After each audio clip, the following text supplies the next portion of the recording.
everybody. I'm your host, Jaime Cerreta. Welcome to Jaime's Local Love, the podcast, where we celebrate everything local in Arizona. I want to introduce you to a Valley chef. His restaurants are destinations for our visitors and our locals as well. Chef Matt Carter of the Fat Ox, The Mission, and Zinc Bistro. Matt, great to see you again. Good to see you. How are you? I'm doing great. I'm happy to see you. It's always a lot of conversation. We've both been in the Valley for such a long time. Right. You're a Valley native too? Native, yeah. Tell me where you grew up. Born and raised here. I grew up in Phoenix, in the kind of central Phoenix area, in Cano and 7th Street in Glendale, Moon Valley, and eventually moved to Flagstaff when I was about 6 or 7 years old. Lived there till I was about 14, went to grade school up there, loved living in Flag, all the outdoors. You know, I'd learned to ski. I'm still pretty good skier, even though I don't do it that often, but we ran rivers, hiked, camped, the Grand Canyon. I was in the Boy Scouts, did all that stuff and loved it, but really, really wanted to go to high school in Phoenix. It was the 80s, and I felt like I was kind of missing out. What was going on in the 80s were amazing, so... What does that mean? The 80s were amazing. No details, but I had fun. I took full advantage of all the opportunities. I mean, minimal seatbelt, lead playground equipment. Exactly. We had all the things. Right. There were a few broken bones along the way, but nothing too bad. But and then after high school here, I moved to San Diego for a little bit. I've lived kind of all over through the early 90s. I moved to France for a couple years. I lived in LA for a little bit. I lived in New York very, very briefly, and then came back to Phoenix. I still love Phoenix. I mean, this is my home for sure. Every time I'm anywhere else, I love to travel, but I like to be here. I like to be home too. Yeah. And I mean, I think the problem is more people are realizing it. Right. They know how we've great got it is. Right? They're like, oh my gosh, the cost of living isn't as terrible as what it could be. And life is, for the most part, pretty easy as far as getting from A to B and parking the car and things like that. Those different cities you mentioned, it was your culinary experience that brought you there? Correct, yeah. Well, San Diego, which is where I kind of started my culinary career. Fish tacos. Fish tacos? No. I worked at a breakfast restaurant, and I was really a dishwasher. I started as a dishwasher, and it was just supposed to be a summer job. I moved there after high school just to take 3 months and enjoy myself. I was going to come back to Arizona, go to ASU. I had classes, so on and so forth. And by the end of the summer, I was flipping eggs. I kind of fell in love with the whole kitchen environment. So culinary wasn't on your radar? Not even close. Yeah. No, I did work in a restaurant before that. I worked at the Brown Derby on Scottsdale and Camelback. Oh, my gosh. And I forged my birth certificate when I was 13 or 14 to get a job there because I had a friend that was working there, and I wanted to make money because I wanted to work on a car because I want, when I turned 16, unlike kids today, including my children, that just don't care about having a car for whatever reason. I wanted to go, right? Yeah, I wanted to get out. So, well, that's how we were. That was our opportunity for wheels. Totally. Back in the day. I guess you've got Uber and everything else now, so it's not as necessary, but I wanted my own vehicle and I wanted to get out. So, for sure. Yeah. All right, so you're kind of a criminal. At 13 years old, he's forging documents just to get some work. I start everything early, right. And then... So did you come back? Did you start at ASU? I went for literally 2 days, and then I dropped out and started kind of just working around. I worked at a hotel, a couple of hotels. I worked at Houston's for a little bit. I didn't understand the business, right? Like there's no internet. There were really not any cookbooks. I mean, they were either in French or it was like possibly Julia Child. I mean, very minimal, right? Yeah. And I didn't know anybody in the business, so I didn't fully grasp what I knew I wanted to do something in it, but I didn't know the difference from French cuisine to Chinese. Nothing in my family. My family's in the clothing business. So I never wanted to do anything else but that, meaning work in the clothing business. Didn't really know why, other than I'd just been in there my whole life. Right. And so the culinary thing was just, it was a little itch that I had to scratch. So I eventually landed at a small French bistro in Scottsdale called La Chaumière, and fell in love with the not only the environment, the French food, the cuisine, but the chef. Who is that? I do not remember his name. I think it was Jean-Claude, but I'd say I do not remember his name. All I know is that within 10 or 15 minutes of me being in that kitchen, he was screaming at me. And I was like, I'm home. This is it. Mais oui, bien sûr.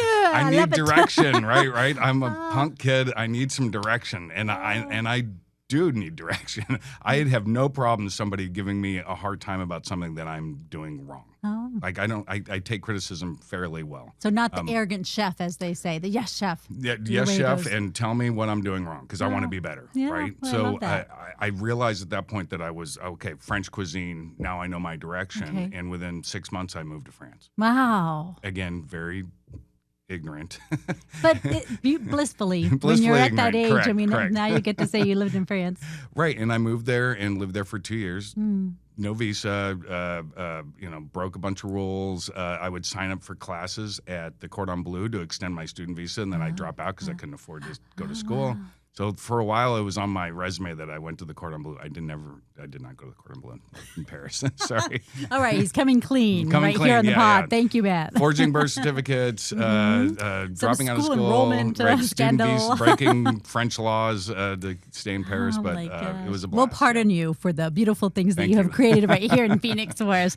So you went to France, then you did 2 years, and 2 then came years. back? And then I came back here, and that's when I started working for Christopher Gross. So that's really where I fell in love with food. Where was Again, he then? He was on 24th Street in Camelback. Okay, at his restaurant. The first one, Okay. yeah, which was an amazing restaurant because it had one kitchen and 2 dining rooms.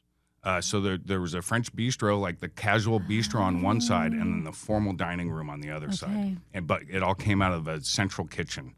Brilliant concept because your bistro kind of makes the money and keeps you busy so you can do the really cool stuff next door, right? And have the big wine list and the caviar and the truffles and the foie gras and import all the great food from around the world. And, when I started there, I started off in the bistro, and everybody in the bistro wants to work in the formal dining room, right? And it took me a couple years, but eventually I moved my way up and worked in formal dining room, then eventually as sous chef, and then chef de cuisine. So, Oh, wow. so it was a great learning experience for me.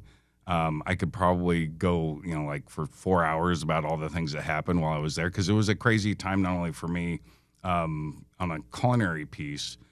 Because again, I still was very ignorant at this point. Like, I think I'd been cooking for 5 years. I say I'm a slow learner. I do things really early. I make decisions young, but I'm a really slow learner. Like I'm kind of Well, at least dull you're in that already sense. in the game. I'm in the game, right? So you have experience of how the game works, but now you're fine tuning maybe a little. Fine tuning. I see young cooks though that are maybe cooking a year or two, and I'm like so jealous. These guys are so much more advanced than I was in that same stage. Yeah. And maybe I was slow. Maybe I was just doing other things. Maybe I wasn't focused. But when it did click again, because I would have probably stayed working in the bistro environment for my whole tenure there, if a few little things didn't happen. So right? what happened? The one thing that really always sticks out in my mind is that we when I say we at Christopher's hosted a James Beard dinner, and there were a few chefs from around the country that came out: Charlie Trotter, Norman Van Aken, Drew Nearpont, who's a restaurateur from New York, and they came out and did a dinner there, and we each chef did a course, and for me it was like this: there's other food that that other people do that there was. I didn't realize that. I just still hadn't grasped, again, a little slow, hadn't grasped how large the world was of culinary. And so watching those guys do different food and have totally different approaches than I had ever seen on how to plate something, how to organize the kitchen, just the whole thing blew my mind. And then afterwards, at the end of the night, all the chefs sat down at a table, smoked cigars, and drank wine. And I went home going, this is it. This is it. And now you have to figure out how to apply yourself. And that's what a great chef will do, right? They'll teach you how to, you may not love their way they teach you. Right. Hurts a little. It Stings can be us. it hurts, right. But if you listen, you will get something out of that, and you will learn how to move forward in your career. And that from that night on, I went from 2 years working in that bistro, kind of swimming in circles, to jumping into the formal dining room. And I think within a year and a half, I was a sous chef in the restaurant. Wow. Because it was like a switch that went off in my head.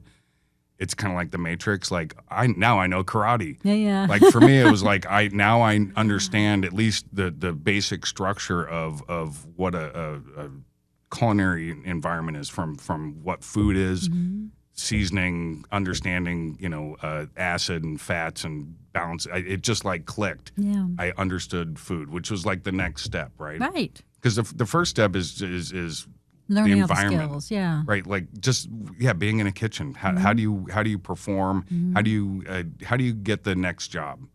Right. We'll do the job, Climbing learn the the ladder. job, right?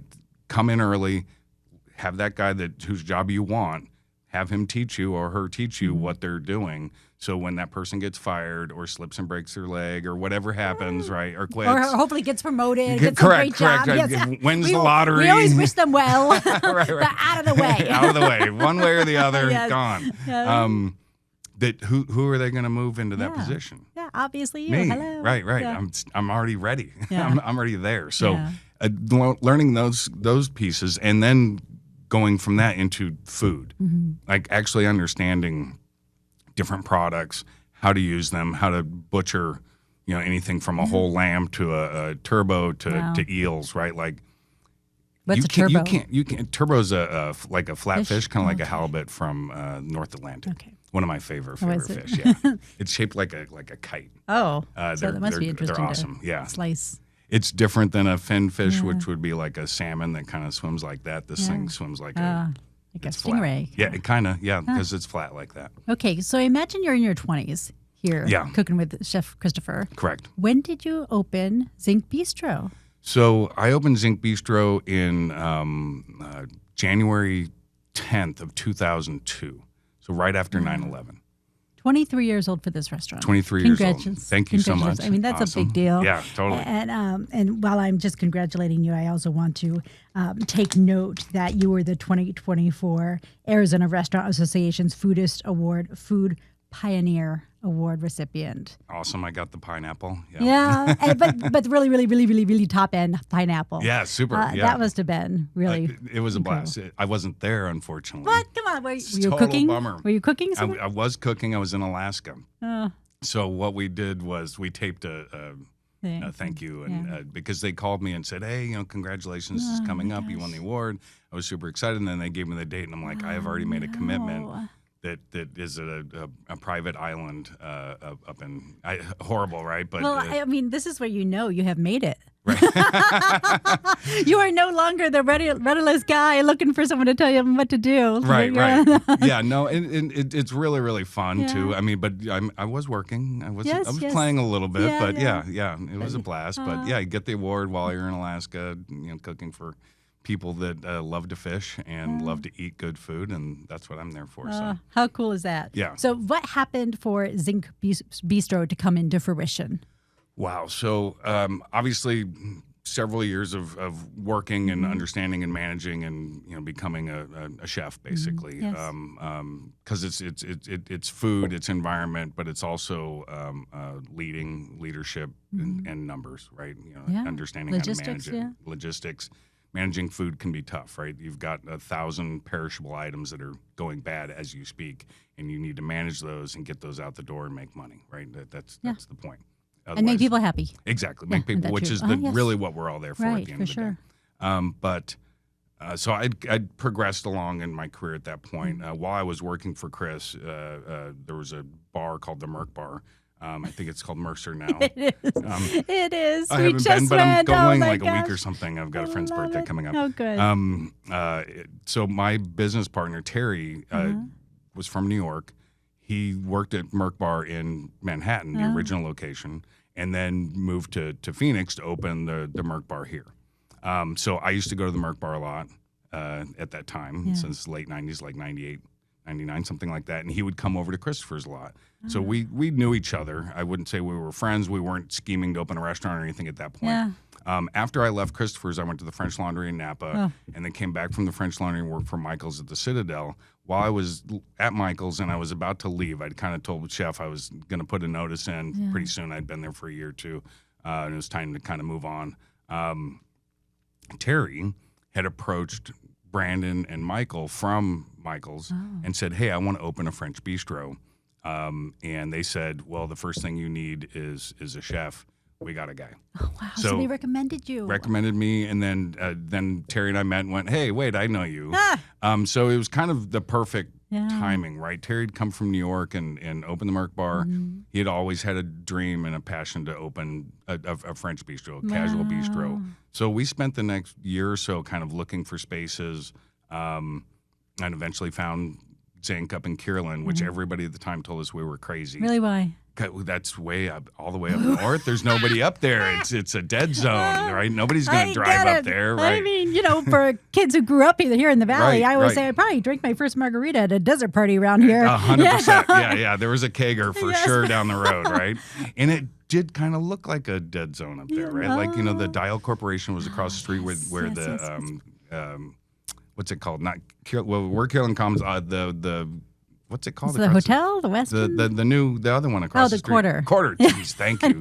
I live across the street, but it's confusing. Yeah, it confuses me all the time. But that Quarter's was the new one. That was a dead building for ever up there. It was the old Dial Corporation, and I think P.F. Chang's had opened. Yep. And Cheesecake Factory, but the rest of Kierland, and I have pictures of with my young kids in front of it. Wow. It was just desert.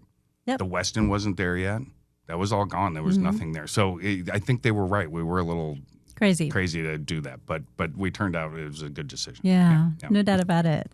And then I want to skip ahead to did Fat Ox come next? Or no, the Mission came next. Mission came next. So how old is the Mission? I think we're 16 years. 16 years. Yeah, we might be 17 in November, something like that. Yeah. And you told me that something pivotal happened with the opening of each restaurant. So what happened with the Mission? So Mission was a meeting, again, working for Chris. Yeah. We were in New York doing a James Beard dinner, and I think the day before, the day after, we went to lunch at a restaurant called Patria. It was a chef named Douglas Rodriguez, and I kind of ate some food that I just, blew my mind. Like he did ceviches from multiple different countries, like Peruvian, Ecuadorian. He just stuff that I'd only seen ceviche, meaning shrimp and lime juice. Yeah. This was like way more. Point. This was exactly. This was way more complicated than that. A bunch of chilies I'd never heard of. Anyways, met him. Kind of developed a friendship over a couple of years. Did a few events with him, and then he eventually opened when the Westin opened across the street from Zinc. This is maybe year 3 that Zinc's open. Yeah. He opened a restaurant over there called Deseo. And he asked me to come over the week before, so I went over every evening with my sous chef Adam, and when we would taste the food because he was experimenting, right? He was opening a new restaurant, so we went over as kind of the testers on what was going on, and then he invited us to their opening party, and he had a caja china there. What is that? It's a portable pig box, basically. It's kind of like when you cook a pig underground. But this is a box it's got a metal lining on the inside, wood outside, and some wheels. And you can use it over and over again. You can wash it out. So you put the pig inside, and then you put coals over the top, and it slowly cooks the pig inside the box. Okay. And I was like, that thing's amazing. That's awesome. He knew I was a big pork fan, which I am. And literally, he's like, okay, I'm going to send you one. Oh, my gosh. Because he was partners in the company at the time. So a week later, it shows up at Zinc. I've got this box. And so I just started cooking pigs all the time. It's your birthday, I'm coming over, I'm going to cook a pig at your house. Stop it. I did weddings, I did birthdays, I did my backyard. Any occasion to cook a pig, I cooked at least 100 pigs at minimum before we ever opened the restaurant. And obviously during that time, not obviously, but during that time, I'm making handmade corn tortillas. I'm making salsa to serve with the pig. It's kind of a natural connection, right? Taco. What else are you going to cook? I guess you could go barbecue on it, but I just naturally went in that direction. And I'd spent a decent amount of time in Mexico City at this point, having El Pastor and street style tacos, which are much, much smaller, and corn, right? And that's what I wanted. I wanted kind of a smaller tortilla. I wanted the ratio to be right. I'm a big ratio guy. Yeah. It's like when you get a sandwich and there's a little piece of meat and you get this big old bun. Bread. Yeah, or too much mayonnaise or whatever. So sometimes tacos can be a little too much tortilla and not enough stuff. So I like the smaller one. So that was kind of the thing. And my partners were like, you know what, we should open a restaurant selling those pork tacos. And that was the beginning of Mission. Wow. Obviously, once we found the space and the name and everything else, it evolved to be much more than just pork tacos. Right. But we still do our pig outs on Saturday, Sundays at the restaurant where we roast whole pigs, and it's all you can eat tacos. And at that's the mission. OG. That's the OG. That's where it OG. started. That was the beginning. I know we have a picture from the mission of a caviar taco that I want to show you guys. We've evolved a little bit from the pork tacos, So right? what we asked for pictures of some of your favorites from your restaurants. Right. This is the mission.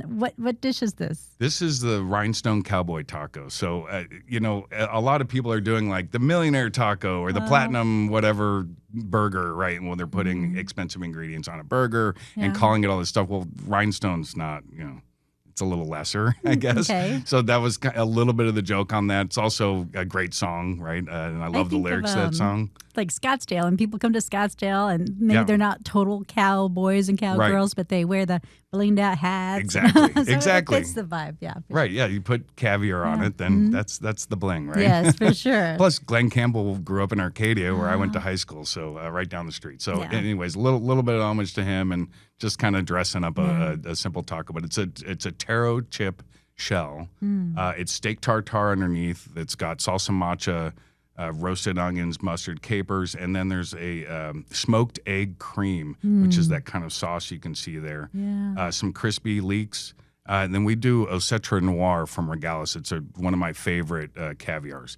It's kind of like, I jokingly call it fish butter. So it's Nogales caviar? No. Regalis is the name of the company. Not Nogales. Thank you for If Nogales is thinking about making caviar, I would suggest no. Bad idea. This doesn't make sense. Does not compute. Okay. Phew. I am listening. Yes, listening. I threw it out there pretty quick. So okay. not Nogales caviar. Okay, thank you. Nogales, stick with the beer and the Mexican food, please. Yes. And then the caviar on top, and then a little bit of lime zest and white chocolate. Oh wow, white chocolate. It's a fun little, and they're not massive. They're tiny, but they pack a lot of flavor. Yeah, they look Really like fun. it. Yeah. And you know what? The proportions all look good with everything. there you go. It's all there. Let's go to the photo that we have from the Fat Ox, because another one of your favorite dishes, this is at the Fat Ox, is this right here. What is this dish? This is our garganelli. It's a handmade pasta. It means like throats or quills in Italian. And it's a square shape that then you turn sideways and roll it over almost like a pencil over lining, so it gets the little ridges in it. It's the first pasta that I, air quote, created for Fat Ox. Wow. So I think we'll be 9 years old this fall at Fat Ox. So probably 12 years ago it was about a year or two before we physically opened the space. It was the first menu item that I wrote on paper, and one of the reasons for it is that it's one of my favorite shapes. I love the way the pasta eats because of the little ridges in it and the hole that's down the center. The sauce kind of gets in there and holds it really well. So it's one of my favorite shapes, always had been. But then it's the simplicity of it, because it's just got a little truffle butter, Parmesan, the pasta, lemon juice, a little bit of white wine and garlic. That's it. Wow. And then to finish it, we do a little speck ham that's a little smoky. So it's kind of like a prosciutto, but it's been lightly smoked, and it's got a few spices on it as well, usually coriander, black pepper, sometimes some caraway and a few others. But it's just a very simple pasta. It's never left the menu. It'll never come off. But it would be my recommendation for anybody, first time.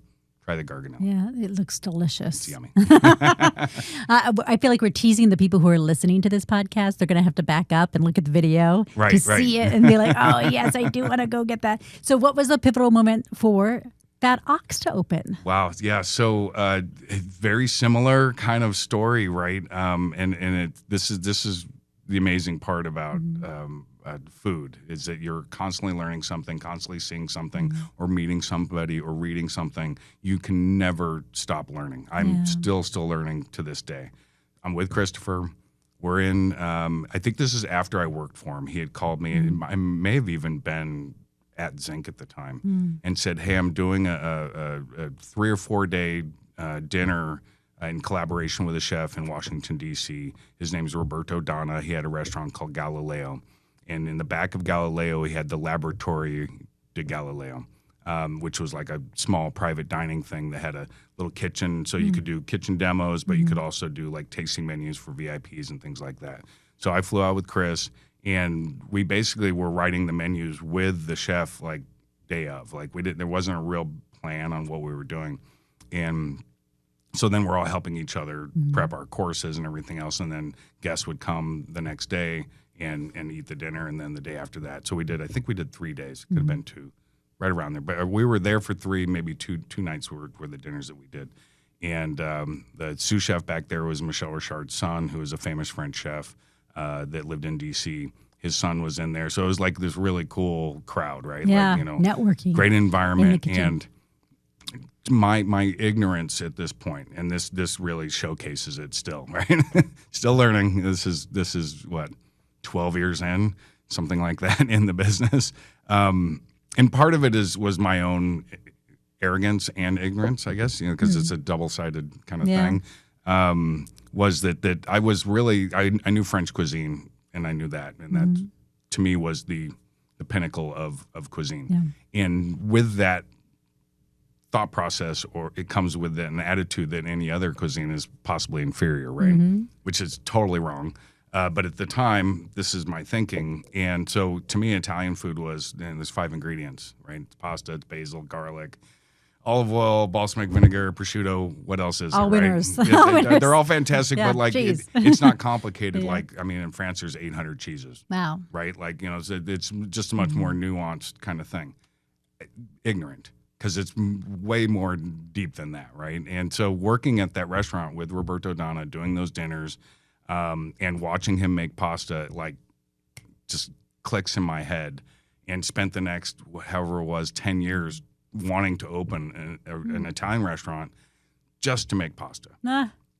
Everything else is great, but that's kind of window dressing. I just wanted to make pasta because I started making pasta at Zinc immediately after that. I can only have so many pastas on the menu at Zinc, right? It's a French bistro, we've dabbled it, but I can't have like a full pasta menu. Right. And I also just didn't have the room for it. It does take some space to, run and manufacture the multiple different types of pasta that you want to do, from extruding something to hand sheeting, stuffing, hand cutting. There's just multiple different things that go on in that, and I really wanted to explore it. And that's what Fat Ox is, an exploration in pasta. So as you you're very humble in the way you speak of yourself, but I also see you as being someone who's very driven. Even at 13 years old, you wanted to work, and you really love to learn as well. I do. And then it seems like because of probably your work ethic in the business, a lot of people came to you or offered you up, like your buddies who said, I've got a chef for you. Go open, we'll surrender him, and you go open this restaurant with him. Right. So how much do you think those mentorships, those learning opportunities, I know mentoring to you now is very important. Very. You see all these greats of the game here in Phoenix, and they all have stories like that are intermixed, and the Merc Bar and all these places that just come together. How much are those relationships so important to your career? They're huge, right? And especially because the restaurant business is a very small circle, even though there's, it's grown and grown and grown in the valley. Most people have, you could do the serial killer diagram with the lines, right? The connections, right? And it's pretty wild what a singular meeting with somebody that you could kind of blow off at one point can turn into something down the road, because it is so small. The community is small, and it's a special community, and it's not something you want to take lightly either, right? Like, there's respect in that zone to get the respect back, right? So it's very important to have that. I was always great at being told what to do. If that, I don't know a better way to say that. You were teachable. I was teachable, and I wanted to learn, right? And so I really, really worked my butt off to make sure that I was the guy that somebody would pick, right? Like, I want to put myself in the right position to that when it's going to happen, I'm going to be ready for it. And it'll be obvious. That's the guy. I have this silly argument with my girlfriend all the time. Is it be prepared, or is it always be prepared? The Boy Scout motto, right? And it's be prepared, by the way. It's not always be prepared, Alicia. Hi, Alicia. She says, no, it's always be prepared. I'm like, that's redundant. It's just be prepared. You don't have to always stay be ready. Stay ready. So that same mantra, and I'm not saying I got that from the Boy Scouts, but maybe I did. Who knows? Or my parents. My parents were both hard workers. My grandfather was hard worker. So I think I definitely got work ethic instilled from my family for sure. But being ready to accept the thing when it comes, because you don't know when it's coming, and it could just go right past you, and then you missed it. You need to be prepared. But also, like you said, taking that information now and then being able to, it is the next phase of my career. It started with environment. Then it goes to food. Then it goes to, okay, now we need to manage something, right? And learning how to run a restaurant and survive the summer in Phoenix and 9/11, 2008, COVID, right? I've learned a lot of skills during that time set. And then eventually you start, passing that information down onto somebody else and identifying, I think more so the people that maybe aren't prepared and trying to get them to be prepared, right? That's like the next level of it. You're not just paying attention to the good ones. Yeah. You're looking at the ones that have the potential to be good ones. They may not know it yet. And you need to be able to kind of polish that a little bit and get them to move on. Because sometimes, the magic that comes from that and what that gives back to your environment, the rest of your team, when everybody knows that they're part of that puzzle, you're so much better. Yeah, and feel supported when you feel supported by your boss. And again, and you mentioned this earlier, and it is the end of the line for this whole conversation. Is at the end of the day, we're there to take care of customers. It's hospitality. It's not the food. It's not us. It's not the environment. It's not the lighting. It's not the music. It's not any of that. It's an environment for somebody to come in, forget about everything that's going on in their life, and get taken care of. And that's our job, is to take care of them. And if your staff is being taken care of, then they're much more receptive to grabbing that person and giving them a journey through our version of a French bistro, a pasta-driven Italian restaurant in Scottsdale, and a modern Latin restaurant, and hopefully in Gilbert here real soon. Ooh, dropping soon in G-Town. Yes, absolutely. Well, that's great to know as well. I feel like Gilbert kind of handpicked some of our favorites and just created their little community of all of our favorites, our Valley favorites. Thanks, Joe. Thanks, Joe. Hi, Joe. We need to get Joe on the pod. I love that his answer to Buc-ee's with the topo. Oh, I didn't see it. It's that gopher. Yeah. And of I have his course, hot sauce at home. So the gopher is selling two of my favorite things, a burrito Right. and soft serve. Nice. So, and then you've got the gopher on top.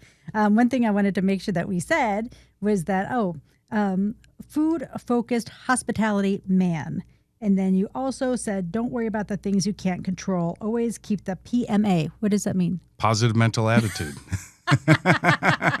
So is that something that you like? It's a quote from a punk rock band from the late 70s, early 80s called Bad Brains. And they were reggae guys. And they did some reggae, but then they did some really, I won't say it, but they were awesome. And one of their songs is PMA, and you got to have that PMA, and it's always stuck in my head.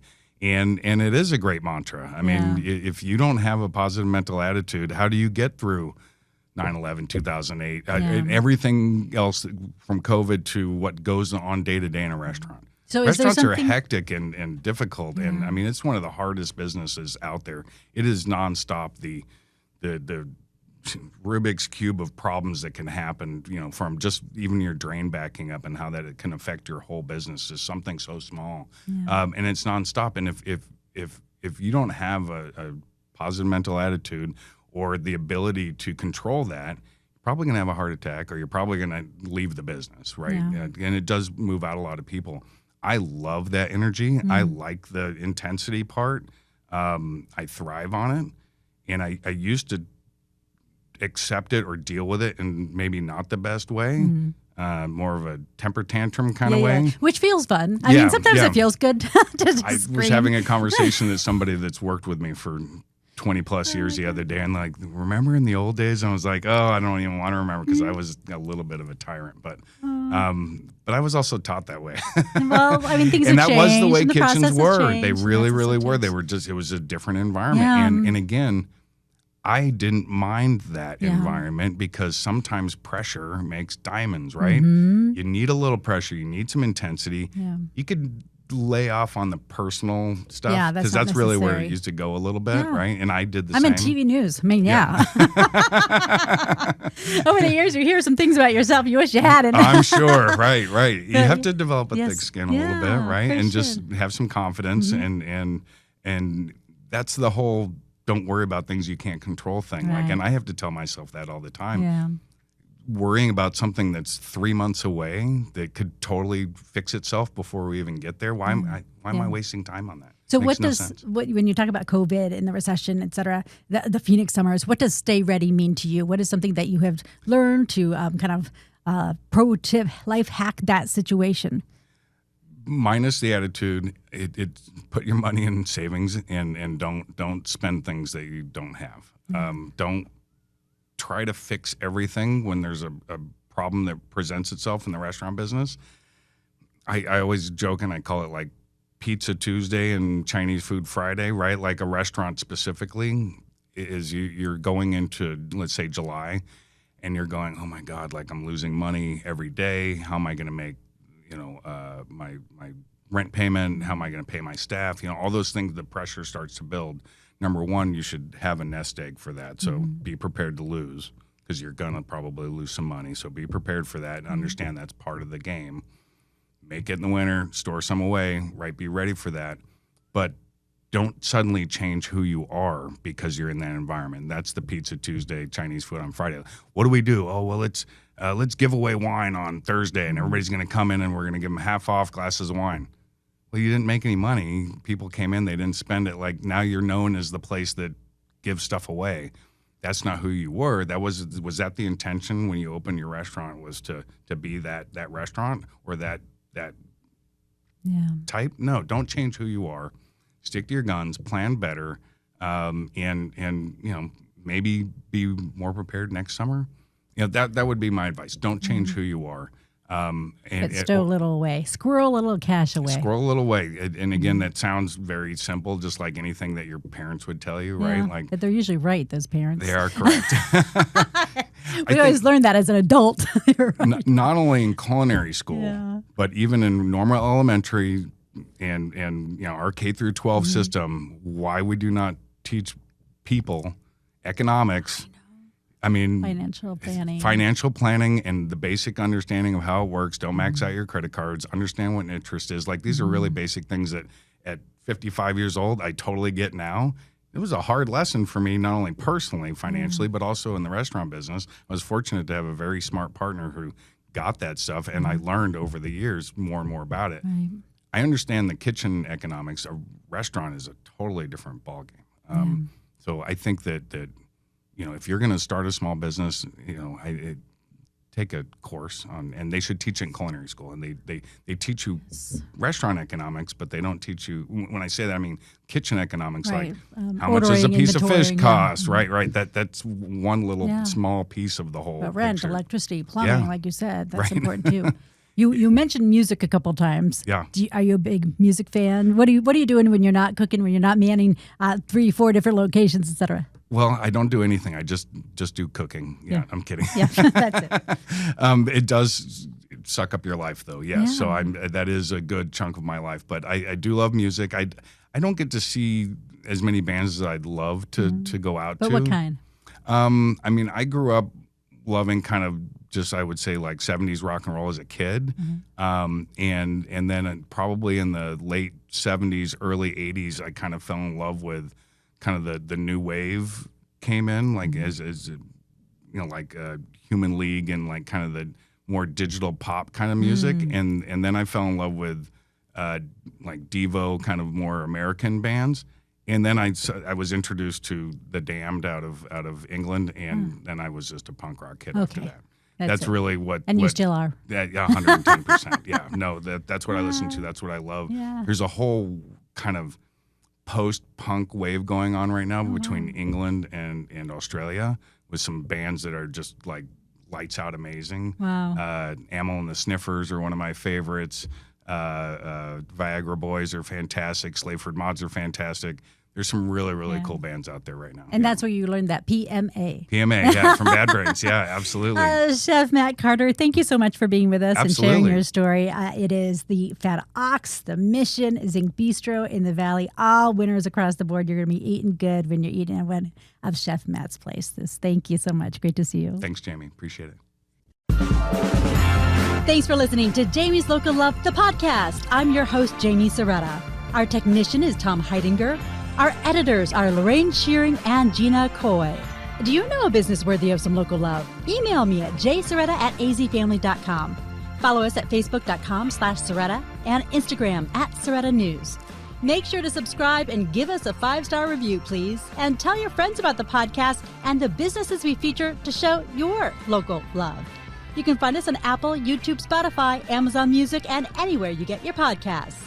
Jamie's Local Love, an Arizona's Family Originals podcast.